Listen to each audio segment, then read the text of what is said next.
Welcome to single bottle. ஜனநாயகோட piracy release ஆகி பயங்கரமாக ஸ்பெண்ட் ஆகிட்டு இருக்கு. ஸோ இதை ப்ரொடக்ஷன் ஹவுஸ் கண்ட்ரோல் பண்ணிட்டாங்களா இல்லையா அதை பற்றி அந்த வீடியோவில் ஃபுல்லாக பார்க்க போகிறோம். ப்ரொடக்ஷன் டீம் 8ஆம் தேதியிலேருந்து ட்ரை பண்ணிட்டு இருக்காங்க. ஸோ நேற்று வரையும் வந்து டோட்டலாக கம்ப்ளீட் பண்ணிட்டாங்கன்னு சொல்லிட்டு இன்னைக்கு நியூஸ் வந்திருக்கு. முடிஞ்ச அளவுக்கு எல்லா வெப்சைட்லையும் உள்ள எல்லா படத்தையும் ரிமூவ் பண்ணிட்டோம். ஸோ இதுக்கப்புறம் இந்த படமும் கசிய வாய்ப்பு கிடையாது அப்படின்னு சொல்லியிருக்காங்க. அவங்க சொன்ன வார்த்தைகள் எல்லாமே உண்மை தானா, உண்மையிலே கண்ட்ரோல் பண்ணிட்டாங்கன்னு கேட்டிங்கன்னா வந்து என்ன பொறுத்தவரை இல்லைன்னு தான் சொல்லி ஆகணும். ஏன்னா பைரசி அவ்வளோ சீக்கிரம் கண்ட்ரோல் பண்ணவே முடியாது. ஏன்னா அப்படியே கண்ட்ரோல் பண்ணி இருந்திருந்தாலும் ஸோ ஆன்லைனில் மட்டும் தான் அவங்களால கண்ட்ரோல் பண்ணி வைக்க முடியுமே தவிர டிவிடி கேசட்னா இப்போ வந்து மலேசியாலையும் ஸ்ரீலங்காலையும் பரவ ஆரம்பிச்சிருச்சு. நேத்துல டிவிடி கான்ட்ரவர்சி பயங்கரமா போயிட்டு இருக்கு ட்விட்டர் முழுக்க. இதுதான் தமிழ் சினிமால ரிலீஸுக்கு முன்னாடி அச்சிடியா ரிலீஸ் ஆன படமா அப்படின்னு கேட்டீங்கன்னா கிடையாது. இதுக்கு முன்னாடியே சரத்குமாரோட ஒரு படம் ஒரு வாரத்துக்கு ரிலீஸ்க்கு இருக்கிறது முன்னாடியே வந்து ரிலீஸ் பண்ணி அச்சிடியில் லீக் பண்ணியிருந்தாங்க. அதை அந்த ப்ரொடக்ஷன் டீம் கண்டுபிடிச்சு யார் ரிலீஸ் பண்ண சொல்லி அவங்களை அரெஸ்ட் பண்ணி மூவி டேட்டா தள்ளி வச்சு கிளைமேக்ஸ் மட்டும் ரீஷூட் பண்ணி திரும்பியும் வந்து தியேட்டர்ஸ்ல ரிலீஸ் பண்ணாங்க. இது தமிழ் சினிமால மட்டும் நடக்கிறது கிடையாது, பாலிவுட்லயும் நடந்திருக்கு. அது மட்டும் இல்ல ஹாலிவுட் வரையும் நடந்திருக்கு. பைரசி அப்படின்னு சொல்றது உலகத்துல வேகமா பரவிட்டு வருது. ஒரு படம் தியேட்டர்ல ரிலீஸ் ஆகுதுன்னா 27 மணி நேரத்துல அந்த படம் வந்து வெப்சைட்ல ரிலீஸ் ஆயிருது.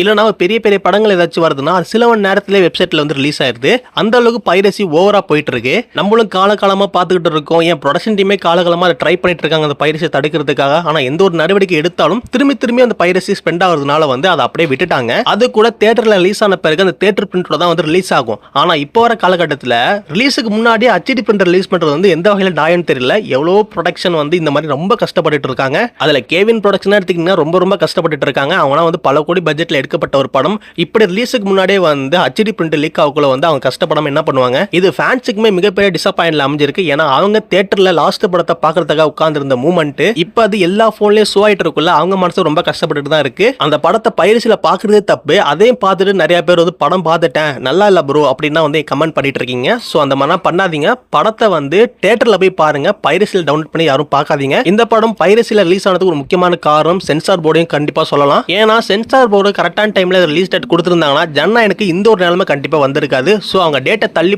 போட தான் ஜனநாயகனுக்கு இந்த ஒரு நிலைமை வந்திருக்கு. நம்ம இதெல்லாம் தாண்டி ஒரு முக்கியமான விஷயத்தை நோட் பண்ணா ஜனநாயகன் படத்துல நிறைய பேருக்கு வந்து சம்பளம் ஒன்றும் கொடுக்காம இருக்கு. இந்த படத்தை ரிலீஸ் பண்ண பிறகு தான் நிறைய பேருக்குமே வந்து சம்பளம் போய் சேரும். சோ அவங்க பொழப்புலேயே வந்து மண்ணள்ளி போடுற மாதிரி இந்த பைரசி வந்து ஸ்பெண்ட் ஆனதுனால அவங்களும் ரொம்ப கஷ்டத்துல இருக்காங்க. இப்ப இதுக்கு கண்டிப்பா கவர்மெண்ட் ஒரு முடிவு எடுத்தே ஆகணும். அதை ரிலீஸ் பண்ணவங்கள கண்டிப்பா கவர்மெண்ட் கைது பண்ணி ஆகணும். இதே மாதிரி நடக்காம இருக்கிறதுக்கு பைரசியான கண்ட்ரோல் பண்றதுக்கான சில டீம் இருந்தே ஆகணும். இதே இப்படி கண்டுக்காம விட்டுருந்தா அடுத்தடுத்த படங்கள் எல்லாமே வந்து இந்த மாதிரி அச்சிடி பிரிண்ட்ல வரதுக்கான வாய்ப்பு ரொம்பவே அதிகமா இருக்கு. இப்போ வந்து ஒரு தரப்பு வேற மாதிரி பேசிக்கிட்டு இருக்காங்க. ஒரு தரப்பு விஜய் அவர்களே வந்து ரிலீஸ் பண்ணிருக்கலாம். ஏன்னா டிவிக்கு ரெஃபரன்ஸ் அந்த படத்துல அதிகமா இருக்கிறதுனால சோ விஜய் அவர்கள் படம் வந்து இந்த கரெக்டான டைமுக்கு வராதனால சோ அரசியலுக்கு ஒரு பூஸ்டா இருக்காம இருக்கலாம். சோ அதனால வந்து உடனே ஜனநாயகன் படத்தை ரிலீஸ் பண்ணா அதை வந்து மக்கள் பார்த்த பிறகு அந்த போட்டு வந்து டிவி கேட்க உருவத்துக்கான வாய்ப்பு இருக்குன்னு சொல்லிட்டு ஒரு தரப்பு சொல்லிட்டு இருக்கு. சோ அதனால விஜய் அவர்களே லீக் பண்ணிக்கலாம் சொல்லிட்டு ஒரு தரப்பு சொல்லிட்டு இருக்கு. கொஸ்டின் லாஜிக்கா தான் இருக்கு. ஆனா அவர் பண்ணுவான்னு கேட்டாதான் வந்து லாஜிக் இல்லாம இருக்கு. தளபதி விஜய் அப்படி யாருமே பண்ண மாட்டாரு. ஏன்னா ஒரு ப்ரொடக்ஷன் ஹவுஸுக்கு வந்து இந்த மாதிரி எந்த இடத்துலயுமே துரோகம் பண்ண மாட்டான்னு சொல்லிட்டு நான் நினைக்கிறேன். இன்னொரு தரப்பு என்ன சொல்லிட்டு இருக்கா வந்து சென்சார் போர்ட்லயே வந்து ரிலீஸ் பண்ணிருக்காங்க ப்ரோ. ஏன்னா ரசிகர்கள் எல்லாருமே வந்து அரசியல் பிரச்சாரத்துல குறிக்கோளா இருக்கிறதுனால வந்து அவங்களை திசை திருப்பறதுக்காக இந்த படத்தை லீக் பண்ணி விட்டு கவனத்தை இங்க இழுக்கிறாங்க அப்படின்னு சொல்லிட்டு சில பேர் சொல்லிட்டு இருக்காங்க. இதுவும் எந்த அளவுக்கு உண்மைன்னு தெரியல. ஜஸ்ட் ஒரு தேரியா மட்டும் தான் பார்க்கப்பட்டு இருக்கு. அடுத்து டிவி கோட ஆதர்ஜுனம் என்ன சொல்றாருன்னா வந்து இதை வந்து பாஜக தான் வந்து ரிலீஸ் பண்ணிருக்கு. இதுக்கு டிஎம்கே வந்து கூட இருந்திருக்கு அப்படின்னு சொல்லிட்டு சில விஷயங்கள் குற்றச்சாட்டு வைக்கிறாரு. இதுவும் எந்த அளவுக்கு உண்மை அப்படின்னு தெரியல. ஒருவேளை ஆன்லைன்ல உள்ள பைரசியை வந்து அவங்க முடிஞ்ச அளவுக்கு கண்ட்ரோல் பண்ணிட்டாங்கன்னா சோ டிவிடி வந்து எப்படி கண்ட்ரோல் பண்ணுவாங்க அப்படின்னு கேட்டீங்கன்னா எந்தெந்த இடத்துல டிவிடி வந்து புழங்குற மாதிரி நியூஸ் வருதோ சோ அந்தந்த இடத்துலலாம் வந்து போலீஸ்ட்ட சொல்லி அவங்க அந்த இடத்துல கடைகள்லாம் வந்து விசாரிச்சு அந்த இடத்துல டிவிடி கேசட் இருந்தால் அதை கைமுதல் பண்ணி அவங்க மேல கேஸ் போறதுக்கான வாய்ப்பு இருக்கு. சோ இப்படி பண்ணா ஓரளவுக்கு வந்து இந்த பைரசியை வந்து கண்ட்ரோல் பண்ண முடியும். சோ இதை கண்டுக்கணும். இதை கண்டுக்காம ப்ரொடக்ஷன் ஹவுஸ் விட்டுட்டாங்கன்னா சோ இது வந்து ப்ரொடக்ஷனுக்கு பெரிய லாஸ் ஆகிறதுக்கான வாய்ப்பு அதிகமாகவே இருக்கு. அது மட்டும் இல்லாமல் ஜனநாயக மார்க்கெட் இன்னைக்கு பொறுத்தவரை ரொம்ப சரிவுல தான் இருந்துகிட்டு இருக்கு. ஏன்னா நீங்க எக்ஸாம்பிள் ஓடிடி ரைட்ஸ்லாம் நீங்க எடுத்துக்கிட்டீங்கன்னா அமேசான் பிரைம்லாம் வந்து பல கோடி போட்டு வந்து ஓடிடி ரைட்ஸை வாங்கியிருப்பாங்க. ஸோ அவங்க யோசிக்க வேண்டிய நேரங்கள் கண்டிப்பாக இருக்கும். இது வந்து ஏன்னா பைரசியில் அச்சிடியா ரிலீஸ் ஆகிற படத்தை வந்து இந்த படம் தியேட்டரில் ரிலீஸ் ஆன பிறகு திரும்பி அமேசான் பிரைமுக்கு போக்குள்ள நிறைய பேர் பார்த்துருப்பாங்க.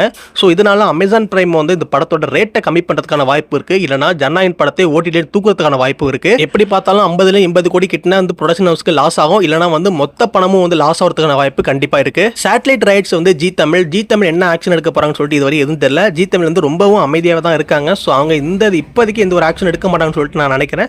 ஸோ மேபி அவங்க எடுக்கிற மாதிரி இருந்தால் சேட்டலைட்ல ரைட்ஸ்ல வந்து கொடுத்ததுல பாதி அமௌண்ட் கழிக்கிறதுக்கான வாய்ப்பு கொஞ்சம் அதிகமாகவே இருக்கு. அடுத்தது டிஸ்ட்ரிபியூட் சைட்லாம் வந்து ரேட்டை கம்மி பண்ணுவாங்க. ஏன்னா நிறைய பேர் பார்த்துருப்பாங்க, நிறைய தியேட்டர்ல ஓடுறதுக்கான வாய்ப்பு ரொம்ப கம்மியாக இருக்கும் அப்படின்னு நினைப்பாங்க. ஸோ அதனால வந்து டிஸ்ட்ரிபியூட் சைட்ல தியேட்டர்ல வந்து ரேட்டை குறைக்கிறதுக்கான வாய்ப்பு அதிகமாகவே இருக்கு. இந்த மாதிரி நிறைய படங்கள் வந்து ரிலீஸுக்கு முன்னாடியே லீக் ஆகி தியேட்டர்ல நல்ல ரெஸ்பான்ஸ் பண்ணிருக்கா அப்படின்னு கேட்டீங்கன்னா வந்து நிறைய படங்கள் ரெஸ்பான்ஸ் பண்ணி பயங்கரமான பிளாக் பஸ்டர் ஹிட்னா அடிச்சிருக்கு.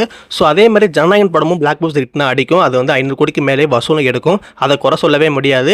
இருந்தாலும் இப்போதைக்கு அந்த பைரசியை கண்ட்ரோல் பண்ணா வந்து ஓரளவுக்கு வந்து அதை சேஃபா வச்சுக்க முடியும். அந்த படத்தோட ஸ்பாயிலரை வீணாகாம கேபிஎன் ப்ரொடக்ஷன் இன்னும் கொஞ்சம் பல கோடி செலவு பண்ற மாதிரி இருக்கும் இந்த மாதிரி பைரசியெல்லாம் தடுக்கிறதுக்கு. ஸோ அதனால அவங்க யோசிக்கிறாங்களா என்னன்னு தெரியல. ஆனா உண்மையிலே ஒரு மன வருத்தத்தில் தான் இருக்காங்க. யார் வந்து இந்த படத்தை லீக் பண்ணான்னு சொல்லிட்டு பயங்கரமான தேடுற வேட்டையில பயங்கரமா இருக்காங்க. ஸோ அந்த மாதிரி ஆட்கள்லாம் விஜய் ஃபேன்ஸ் கொடுத்தாலே விஜய் ஃபேன்ஸ் ஒரு மேய்ஞ்சிருவாங்க. இதே மாதிரி வந்து விஜய் தேவகொண்டாட டாக்ஸிவாலா அப்படின்னு சொல்லிட்டு ஒரு படம் வந்து ரிலீஸுக்கு முன்னாடி வந்து அச்சடியா ரிலீஸ் பண்ணிட்டாங்க. ஸோ இது யாருன்னு சொல்லி கண்டுபிடிக்கக்குள்ள வந்து காலேஜ் ஸ்டூடெண்ட்ஸ் ஒரு 17 பேர் வந்து இந்த படத்தை வந்து ரிலீஸ் பண்ணியிருக்காங்க. ஸோ அவங்களையும் கண்டுபிடிச்சி அரெஸ்ட் பண்ணி அடுத்து இந்த படத்தை வந்து தியேட்டரில் ரிலீஸ் பண்ணாங்க. அதுவும் ஓரளவுக்கு நல்ல ரெஸ்பான்ஸோட தான் போயிருக்கு. ஸோ அதனால இந்த படத்தோட கலெக்ஷனை பற்றி பயப்பட வேண்டிய அவசியம் கிடையாது. ஆனால் வந்து இந்த படத்தோட மார்க்கெட்டை பற்றி பயப்பட வேண்டிய விஷயம் வந்து கண்டிப்பாக ப்ரொடக்ஷன் ஹவுஸுக்கு இருக்கு.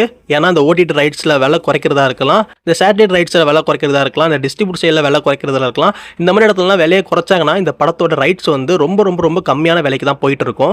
ஸோ இது மட்டும் இல்லாமல் வந்து நிறைய ப்ரொடக்ஷனில் வேலை பார்த்த நிறைய பேருக்கு காசு கொடுக்கணும். ஸோ இவங்களுக்குனா வந்து அந்த காசு கொடுக்கக்குள்ள வந்து ப்ரொடக்ஷனுக்கே வந்து ரொம்ப கம்மியான ஒரு பட்ஜெட் தான் லாபம் வந்திருக்கும் அப்படின்னு வந்து சொல்லப்படுது. இப்போ இந்த ரீசெண்டாக அந்த டிவிடி கேசட் வந்து ஸ்பெண்ட் ஆகிட்டு இருக்குன்னு சொன்னேன். இந்த பைரசி கேசட் வந்து முக்கியமாக 2 இடத்துல மட்டும் ரொம்ப பயங்கரமாக போயிட்டு இருக்கு. ஒன்று மலேசியாவில், இன்னொன்று ஸ்ரீலங்காவில். தமிழ்நாட்டுக்குள்ள அவ்வளோ சீக்கிரம் வரல. தமிழ்நாட்டுக்குள்ள வந்துச்சுன்னா சீக்கிரமாக பிடிச்சிருவாங்க காரணத்தினால வந்து இந்த ஸ்ரீலங்காலையும் மலேசியாலையும் வந்து கொஞ்சம் அதிகமாக ஸ்பெண்ட் பண்ணிட்டு இருக்காங்கன்னு சொல்லிட்டு நியூஸ் வந்துட்டு இருக்கு. இதை தடுக்கிறதுக்கு மலேசியாவில் உள்ள சென்சார் போர்டும் அங்கே உள்ள போலீஸும் தான் வந்து ஹெல்ப் பண்ணும். அதே மாதிரி ஸ்ரீலங்காவில் உள்ள சென்சார் போர்டும் அங்கே உள்ள போலீஸ் தான் வந்து ஹெல்ப் பண்ணும். இவங்க ஹெல்ப் பண்ண மட்டும் தான் அங்கே ஓடுற அந்த டிவிடி கேசட்னா வந்து கைமுதல் பண்ண முடியும். என்னதான் கேவின் ப்ரொடக்ஷன் இந்த பைரசி வந்து நாங்கள் கண்ட்ரோல் பண்ணிட்டு இருக்கோம் அப்படின்னு சொன்னாலும் என்ன பொறுத்தவரை இந்த கேவின் ப்ரொடக்ஷன் இந்த பைரசியை கண்ட்ரோல் பண்ண முடியாது. ஏன்னா வந்து இது பயங்கரமாக ஸ்பெண்ட் ஆகிற ஒரு முக்கியமான விஷயம். ஸோ இது எப்படி கண்ட்ரோல் பண்ண முடியும்னா வந்து நம்ம இந்த படத்துக்கு ஹெல்ப் பண்ணாதான் உண்டு. நமக்கு தெரிஞ்ச நிறைய பேருக்கு லிங்க் ஷேர் ஆகிருக்கும், அவங்க டவுன்லோட் பண்ணுறதுக்கான வாய்ப்பு இருக்குது. இதை நம்ம தடுத்து நிப்பாட்டிட்டோம்னா இந்த பைரசியை கண்ட்ரோல் பண்ணுறதை நம்மளால டோட்டலாக நிப்பாட்ட முடியும். நம்மளோட ஜனநாயகன் படத்தை பார்க்கணும்னு சொல்லிட்டு ஆர்வத்தில் இந்த படத்தை டவுன்லோட் பண்ணி பார்க்க ஆரம்பிச்சுன்னா அதே மாதிரி 10 பேர் இது மாதிரி பார்க்க நினைப்பான். அவங்க கூட உங்களுக்கு நீங்கள் ஷேர் பண்ணுவீங்க, அவங்களுக்கும் இந்த பைரசி போவோம். ஸோ ஆக மொத்தத்தில் இந்த பைரசியை நம்ம தான் க்ரோத் ஆக்குறோமே தவிர குறைக்க ட்ரை பண்ண மாட்டேங்கிறோம்.